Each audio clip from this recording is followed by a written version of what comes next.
ചെയ്യണം. അപ്പോൾ എങ്ങനെയാണ് കൈനറ്റിക് എനർജീനെ കാൽക്കുലേറ്റ് ചെയ്യണത്? നമുക്കറിയാം കൈനറ്റിക് എനർജിയുടെ ഫൈനൽ എക്സ്പ്രഷനാണ് ഹാഫ് mv². അതിലേക്ക് നമ്മൾ എങ്ങനെയാണ് ഇതിനെ എത്തിക്കണം എന്നാണ് ചോദിച്ചിരിക്കുന്നത്.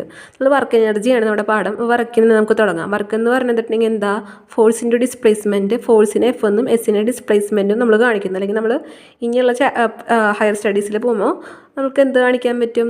വർക്ക് എന്ന് പറഞ്ഞാൽ F.D ആണ് എന്നൊക്കെ കാണിക്കും. ഇവിടെ ഇപ്പോൾ തൽക്കാലം F.S ആണ്.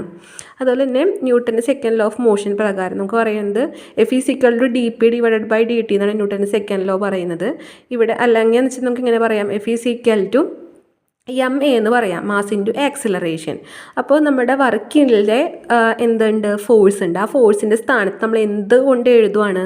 നമ്മുടെ സെക്കൻഡ് ലോ ഓഫ് മോഷൻ, ന്യൂട്ടൻ്റെ സെക്കൻഡ് ലോ ഓഫ് മോഷൻ എഴുതണം. F=ma.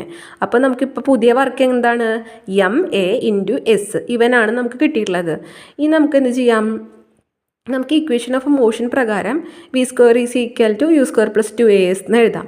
ഇവിടെ നമ്മൾ ഇനീഷ്യലി നമ്മുടെ ആൾ റെസ്റ്റിലാണെന്ന് വിചാരിക്കുക. അപ്പോൾ u² എന്തായാലും u² എന്ന് പറയുന്നത് u എന്ന് പറഞ്ഞാൽ ഇനീഷ്യൽ വെലോസിറ്റിയാണ്. അപ്പോൾ ഇനീഷ്യൽ വെലോസിറ്റി 0 എന്ന് വിചാരിക്കാം. ആൾ മൂവ് ചെയ്യണില്ല. അപ്പോൾ v² = 2as എന്ന് കിട്ടും. ഇനി നമുക്ക് as എന്ന് പറഞ്ഞാൽ എന്താണ്?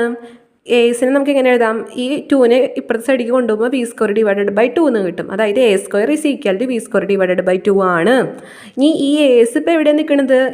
ഇവനിലാണ് നിൽക്കുന്നത്. നമ്മുടെ ഈ ന്യൂട്ടൻ്റെ സെക്കൻഡ് ലോ ഓഫ് മോഷൻ വർക്കിൽ നമ്മൾ സബ്സ്റ്റിറ്റ്യൂട്ട് ചെയ്തു. ഇവനിലാണ് നിൽക്കുന്നത്. ഇവനിൽ ഈ എസിൻ്റെ സ്ഥാനത്ത് നമുക്ക് എന്ത് കൊടുക്കാം? a= v²/2 കൊടുക്കാം. അപ്പോൾ എസിൻ്റെ സ്ഥാനത്ത് v²/2 നമ്മൾ കൊടുത്തു.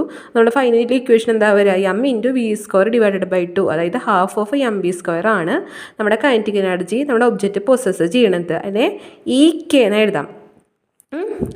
എന്ന് പറയുന്നത് m എന്ന് പറയുന്നത് ഇവൻ്റെ മാസാണ്. p എന്ന് പറയുന്നത് എന്താണ്? ഇവൻ്റെ വെലോസിറ്റിയാണ്.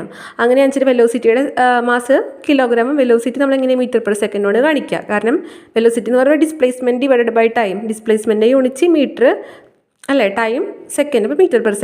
അപ്പോൾ ഇക്കയുടെ യൂണിറ്റ് എന്താണ്? ഇക്കയുടെ യൂണിറ്റ് എന്ന് പറയുന്നത് എനർജി കൈനറ്റിക് എനർജിയുടെ യൂണിറ്റ് ജൂളാണ്. അപ്പോൾ കൈനറ്റിക് എനർജിയുടെ ആയാലും പൊട്ടൻഷ്യൽ എനർജിയുടെ ആയാലും യൂണിറ്റ് എന്താ വരാ?